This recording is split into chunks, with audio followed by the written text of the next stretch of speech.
Okay बेटा, आज हम स्टार्ट कर रहे हैं यूनिट सेकेंड करंट इलेक्ट्रिसिटी। ठीक है, यूनिट फर्स्ट में हमने क्या कहा था कि चार्जेस आर एट रेस्ट। यहाँ पे हम क्या लेंगे, चार्जेस आर इन मोशन। ठीक है, तो चार्जेस हमारे किस में आ जाएंगे, मोशन में आएंगे। कैसे आएंगे अभी बताऊंगी, पहले हम इसको समझ लेते हैं। The flow of electric charge in a conductor constitute an electric current in the conductor. Conductor में जब चार्जेस फ्लो करने लगेंगे तो तब हम क्या कह सकते हैं कि वहां पे हमारे पास क्या है, इलेक्ट्रिक करंट है। ठीक है, कैसे फ्लो करेंगे अभी उसको एक्सप्लेन करेंगे।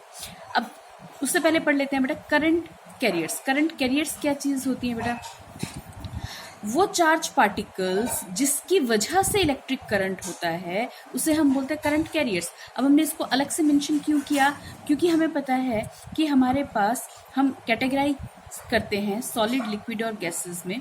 ठीक है, तो सॉलिड में चार्ज कैरियर्स या करंट कैरियर्स हमारे कौन से होंगे, लिक्विड में कौन से होंगे और गैस में कौन से होंगे। ठीक है, तो वो चार्ज पार्टिकल जिसकी वजह से इलेक्ट्रिक करंट उस चीज में आता हो उसे हम क्या बोलते हैं, करंट कैरियर बोलते हैं। तो सॉलिड में क्या बेटा, सॉलिड में हमारे पास सॉलिड्स जनरली हम क्या पढ़ते हैं, कंडक्टर्स पढ़ते हैं। ठीक है, कंडक्टर्स में हमारे पास में पता है कॉपर, जितने भी मेटल्स हैं उनको, उनमें अगर हम देखें तो उनमें चार्ज कैरियर्स क्या होते हैं, फ्री इलेक्ट्रॉन्स होते हैं। ठीक है ना, एटम स्ट्रक्चर होता है, फ्री इलेक्ट्रॉन्स होते हैं। ठीक है, तो सॉलिड्स में हमारे पास who is responsible for current, they are free electrons. ठीक है, सॉलिड्स के बाद हम बेटा सेमीकंडक्टर्स ले लेते हैं। ये हमारा बाद में जब ये चैप्टर पढ़ाऊंगी तो इसमें डिटेल में बताऊंगी। ठीक है, फिलहाल हम यहाँ पे ये चीज़ देख लीजिए कि इसमें करंट कैरियर कौन से होते हैं बेटा, इसमें फ्री इलेक्ट्रॉन और होल दोनों ही होते हैं। अब होल क्या चीज़ है, होल हमारा पॉजिटिवली चार्ज होता है ये। ठीक है, ये भी मैं बाद में आपको बताऊंगी। तो सेमीकंडक्टर्स में किसकी वजह से करंट आता है, वहां पे करंट आता है फ्री इलेक्ट्रॉन और होल्स की वजह से। ठीक है, then come to liquids. Liquids में क्या होता है बेटा, लिक्विड्स में इलेक्ट्रोलाइट्स तुम पढ़ते हो ना। ठीक है, तो उसमें आयंस होते हैं charge carriers. Which kind of ions, positive ion and negative ion both. ठीक है, तो वहां पे आयंस होते हैं चार्ज कैरियर, यानी कि इन आयंस की मोशन की वजह से वहां पे हम करंट ऑब्जर्व कर सकते हैं। गैसेस, बेटा गैसेस के बारे में एक चीज ध्यान रखिएगा, गैसेस ना जनरली इंसुलेटर्स होती हैं। गैसेस इंसुलेटर ही की तरह एक्ट करती हैं, लेकिन कुछ कंडीशंस हैं। क्या कंडीशन, की टेम्परेचर की प्रेशर को अगर लो कर दिया जाए और पोटेंशियल डिफरेंस अगर हाई कर दिया जाए।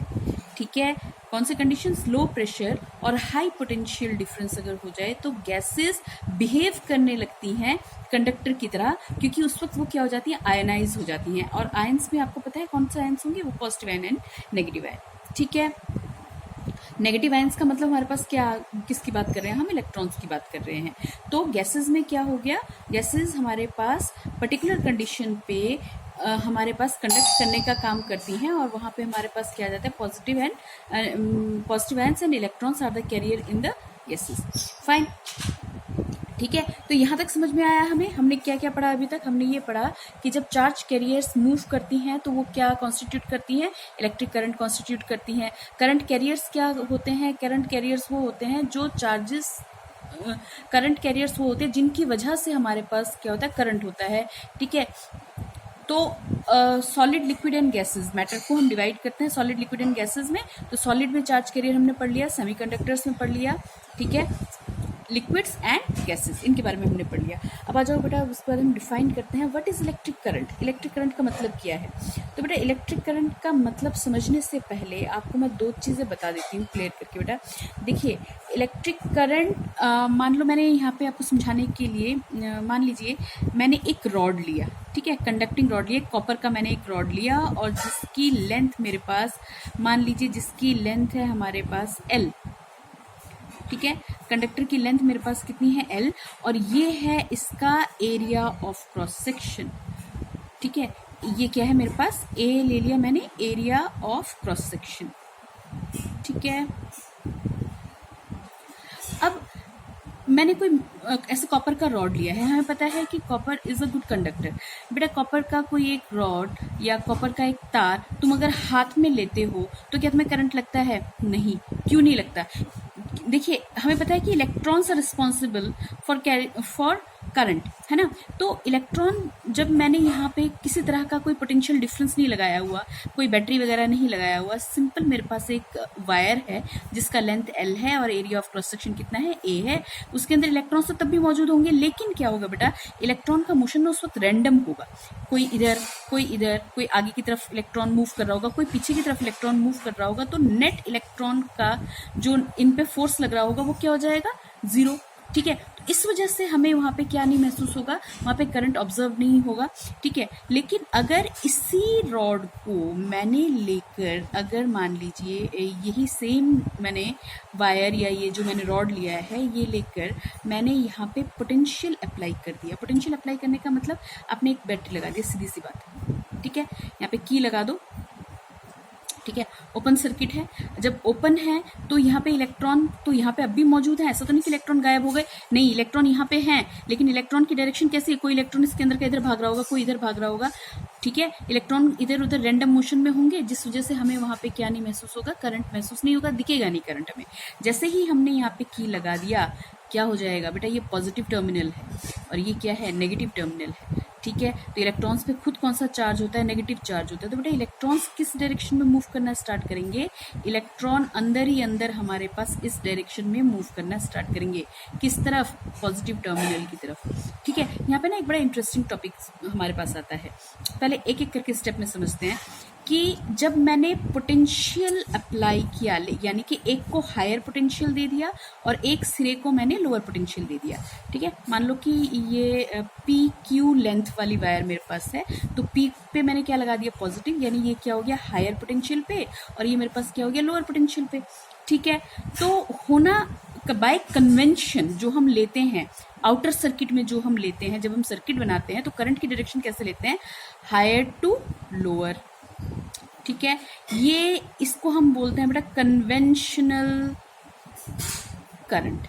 ठीक है, जनरली यही हमें बताना पड़ेगा। ठीक है, डायरेक्शन हमें करंट की ऐसे ही दिखानी पड़ेगी, higher to lower, this is conventional current. ठीक है, लेकिन इलेक्ट्रॉन अंदर ही अंदर एक्चुअली मूव कैसे करते हैं, from negative terminal to positive. तो ये जो डायरेक्शन है ना, जो इलेक्ट्रॉन अंदर, इलेक्ट्रॉन की मोशन की वजह से जो अंदर ही अंदर हम लेते हैं, that will term as electric current. ठीक है बेटा, दो चीजें समझ लीजिए, लेना आपको यही है। ठीक है, क्या, higher potential to lower potential. Actually ऐसा क्या है बेटा, कन्वेंशनल करंट ना कन्वेंशन वर्ड से आया है, इसका मतलब बहुत पहले से। तो क्या हुआ था कि बेंजामिन फ्रैंकलिन ने पहले जब करंट का कंसेप्ट दिया था, तब उन्होंने ये कहा था कि पॉजिटिव टू नेगेटिव चार्जेस हमारी मूव करेंगे, यानी कि पॉजिटिव चार्ज मूव करेंगे, ये कुछ ऐसा बताया गया था।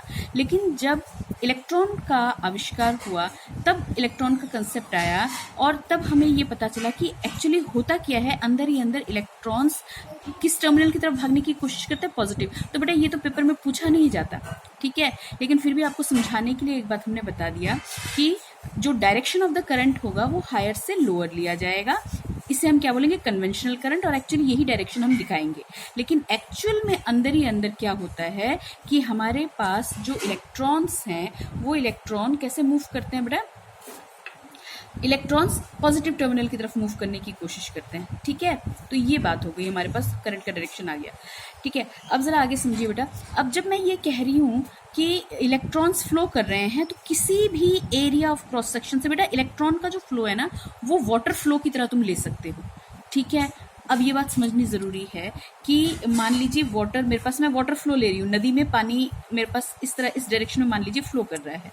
ठीक है, और आपके पास एरिया इतना है, आप इस रेडियस की कोई चीज़ लेके आप इसके सामने खड़े हैं बेटा, तो इसके अंदर जितना पानी फ्लो कर जाएगा, ठीक है, जितना भी मान लीजिए आपने बकेट लिया है, अगर वो थोड़े समय में ज़्यादा फिल कर जाता है तो हम क्या बोलेंगे, रेट ऑफ फ्लो क्या है उसका, ज़्यादा है। ठीक है, लेकिन अगर वो धीरे धीरे फिल होगा तो हम क्या बोलेंगे, रेट ऑफ फ्लो उसका क्या है, कम है। तो बिल्कुल सिमिलर फ्लो ऑफ इलेक्ट्रॉन्स को हम कंसीडर कर सकते हैं। तो फ्लो ऑफ इलेक्ट्रॉन, किसी भी चीज़ का फ्लो क्या देगा, करंट। यहाँ पे हमने क्या लिया था, वाटर फ्लो लिया था, ये वाटर करंट दे रहा था। यहाँ पे किसका फ्लो ले रहे हैं, इलेक्ट्रॉन का फ्लो ले रहे हैं, तो क्या देगा, ये इलेक्ट्रिक करंट देगा। लेकिन फ्लो ऑफ इलेक्ट्रॉन कब होगा जब हमने उसके अराउंड उसके पास क्या होगा, पोटेंशियल का डिफरेंस होगा, ठीक है, पोटेंशियल डिफरेंस होगा। ऐसा तो नहीं कि तुमने यहाँ बैटरी नहीं लगाई और अपने आप इलेक्ट्रॉन फ्लो करना स्टार्ट करेंगे, इलेक्ट्रॉन मोशन में तो होंगे, लेकिन इलेक्ट्रॉन का मोशन क्या होगा, रैंडम होगा, जिस वजह से वो क्या नहीं करेगा, they can't constitute electric current. लेकिन जैसे ही तुमने यहाँ पे बैटरी लगाया, बहुत साफ भाषा में बोल रही हूँ, पोटेंशियल समझिए, क्या बैटरी लगाया, इलेक्ट्रॉन क्या करना स्टार्ट करेगा, फ्लो करना स्टार्ट करेगा, और हमें वहाँ पे क्या दिखेगा, क्या महसूस होगा, करंट दिखेगा, ठीक है। चलिए, तो मैंने यहाँ पे दो इंपॉर्टेंट टर्म्स आपको बताई। मैंने यहाँ पे क्या बताया, रेट ऑफ फ्लो, ठीक है। तो किसका रेट ऑफ फ्लो, इलेक्ट्रॉन्स का रेट ऑफ फ्लो, ठीक है। तो हमारे पास क्या आ जाएगा बेटा, देखिए, तो हमारे पास समझिए जरा, यहाँ पे हमारे पास आ जाएगा, मैंने यहाँ पे डिफाइन किया हुआ है, rate of flow of electric charge through cross section of a conductor, ठीक है। Cross section of the conductor में से कितना चार्ज फ्लो कर रहा है, किस रेट से फ्लो कर रहा है, ठीक है ना। तो अगर मैं एक क्रॉस सेक्शनल एरिया उठा लूँ, कहाँ से उठाया मैंने उठाया किसी इसी तरह के रॉड से, ठीक है। ऐसा कोई रॉड है, उस रॉड में से मैंने क्या किया, इतना क्रॉस सेक्शनल एरिया मैंने उठा लिया, ठीक है। तो मैं उसको यहाँ पे आपको दिखा रही हूँ कि मान लीजिए ये मेरे पास क्रॉस सेक्शनल एरिया है और चार्जेस मेरे पास कुछ इस तरह से इसके अंदर से फ्लो कर रहे हैं, ठीक है। तो आई एवरेज बेटा देखिए, एवरेज लेंगे, इंस्टेंटेनियस लेंगे, पहले एवरेज का समझ लेते हैं। आई एवरेज क्या होगा, ये आपने 10th क्लास में भी पढ़ा हुआ होगा बेटा, टोटल चार्ज फ्लोइंग, ठीक है, upon total time taken. Total charge मान लीजिए, टोटल चार्ज मेरे पास कितना है, Q, ठीक है। और क्वांटाइजेशन पढ़ाते टाइम मैंने कहा था Q is equal to NE, ठीक है ना। तो टोटल चार्ज मैंने कितना मान लिया, Q पर यूनिट टाइम कितना ले लिया, टोटल टाइम मेरा कितना आ गया, मान लीजिए T। तो Q की जगह मैंने क्या प्लेस कर दिया, NE अपॉन T। यहाँ तक समझ में आया।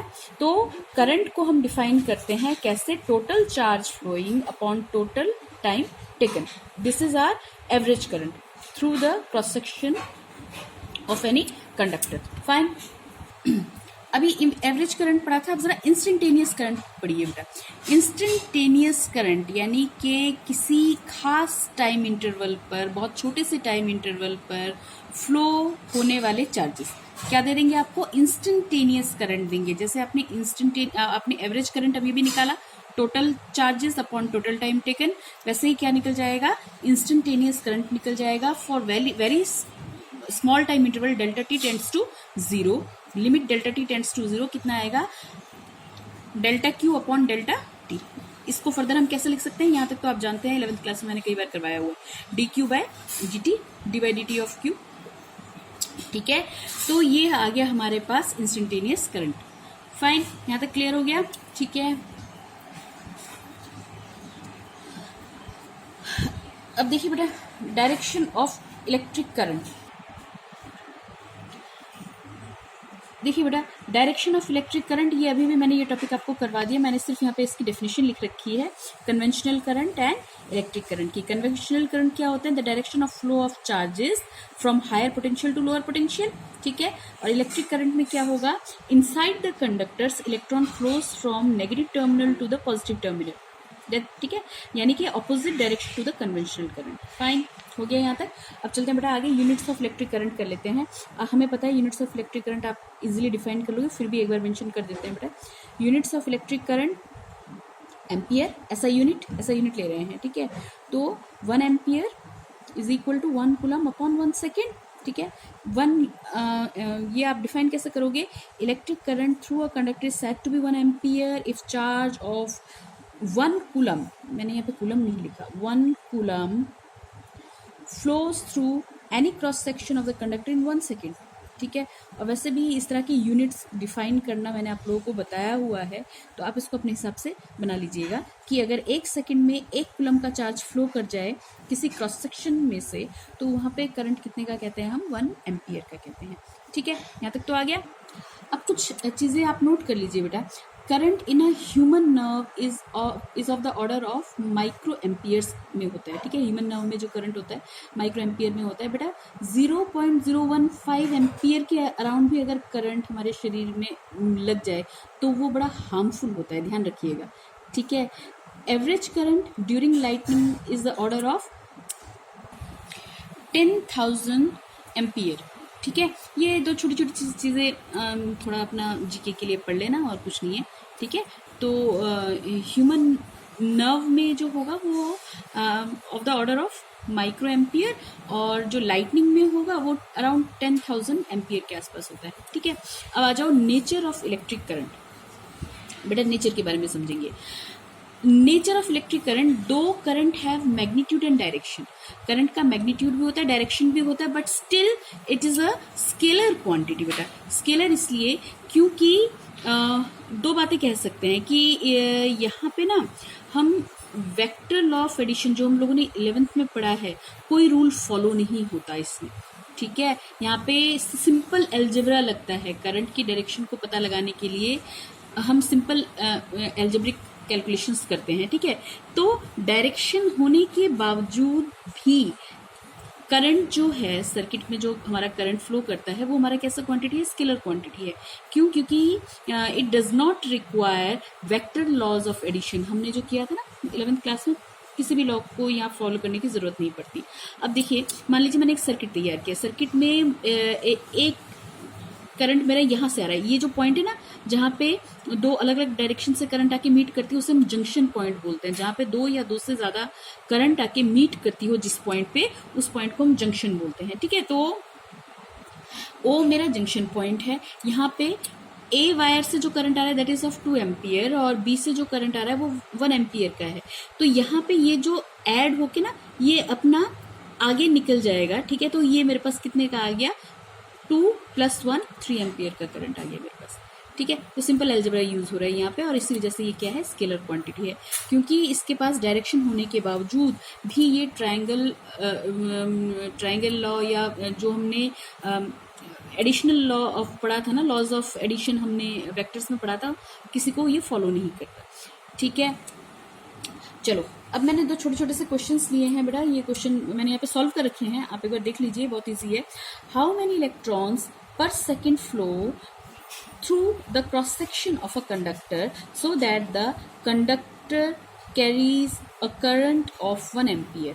ठीक है, समझ में आया क्वेश्चन? मैंने बार बार बोला है कि जब भी आप न्यूमेरिकल सॉल्व करते हैं, बहुत पहले से बोलती आ रही हूँ, जब भी न्यूमेरिकल सॉल्व करते हैं देख लीजिए कि आपके पास दिया क्या क्या हुआ है और आप लगा क्या सकते हैं, कौन सा फॉर्मूला लगा सकते हैं। यहाँ पूछे हाउ मेनी इलेक्ट्रॉन्स पर सेकेंड, यानी कि इलेक्ट्रॉन्स, नंबर ऑफ इलेक्ट्रॉन्स पर सेकेंड निकालना है। ठीक है ना, flow through the cross section of a conductor so that the conductor carries the current of 1 ampere। और तो कुछ नहीं दिया हुआ, बस हमें दिया है कि कितना करंट लेके जा सकता है 1 एम्पियर का, कितना करंट कैरी कर सकता है 1 एम्पियर का। हमें पता है कि I इज इक्वल टू क्या था बेटा, Q/T। ठीक है, और Q हम क्वांटाइजेशन से हम क्या कितना रख देते हैं, NE/T। ठीक है, और मुझे निकालना क्या है, N/T निकालना है। तो बेटा E उठ के कहाँ आ जाएगा, I के नीचे। बस समझ में आई, N/T is equal to I/E। यही तो मुझे निकालना है, नंबर ऑफ इलेक्ट्रॉन पर सेकंड निकालना है। I कितने का दिया है, 1 एम्पियर का दिया हुआ है, और E पे चार्ज कितना होता है, 1 electron is equal to 1.6 × 10⁻⁻19 coulombs का। आप सॉल्व कीजिए बेटा, ये यहाँ पे मेरे पास आ जाएगा 6.25 10⁻18 इलेक्ट्रॉन्स पर सेकेंड। ठीक है, पर सेकेंड जो इलेक्ट्रॉन होंगे वो कितने होंगे, 6.25 10⁻18। ठीक है, 1 मार्क का क्वेश्चन है, छोटा सा क्वेश्चन है। ठीक है, दूसरा क्वेश्चन देख लीजिए, ये भी बहुत आसान है। Calculate the amount of current flowing through a conductor of 10⁻6 electrons cross section through crosses through the cross section of the conductor in 1.6 millisecond। ठीक है, तो यहाँ पे गिवन हमारे पास ये वाली चीज ना क्वेश्चन में ही गिवन था, E is equal to 1.6 10⁻19 coulomb, ये क्वेश्चन में ही गिवन था। हमें क्या करना है, calculate amount of the current, यानी I निकालना है इस केस में। ठीक है, दिया क्या हुआ है, हमें दिया हुआ है कितना, 1.6 मिली सेकेंड्स। ठीक है, टाइम दिया हुआ है मुझे। ठीक है, तो मैंने यहाँ पे ले लिया 1.6 मिली सेकेंड का, मैंने सेकेंड कन्वर्ट कर लिया। ठीक है, एन कितना है, कितने इलेक्ट्रॉन्स क्रॉस कर रहा है, 10⁻6 इलेक्ट्रॉन्स क्रॉस कर रहे हैं। ई पे चार्ज कितना होता है, 1.6 10⁻⁻19। ठीक है, टाइम मिली सेकेंड में था, मैंने सेकेंड में कन्वर्ट कर लिया। I is equal to Q/T, Q कितना, NE लगा दिया अपॉन T। तो N की वैल्यू, N कितना, देखो N कितना 10⁻6। ठीक है, थोड़ा आगे पीछे हो गया, N कितना 10⁻6, E कितना 1.6 10⁻⁻19। टाइम कितना, मिली सेकेंड्स का सेकेंड्स बना के रख दिया, करंट आपके पास आ जाएगा। ठीक है बेटा, इतना कर लीजिएगा, कल आगे की क्लास करेंगे।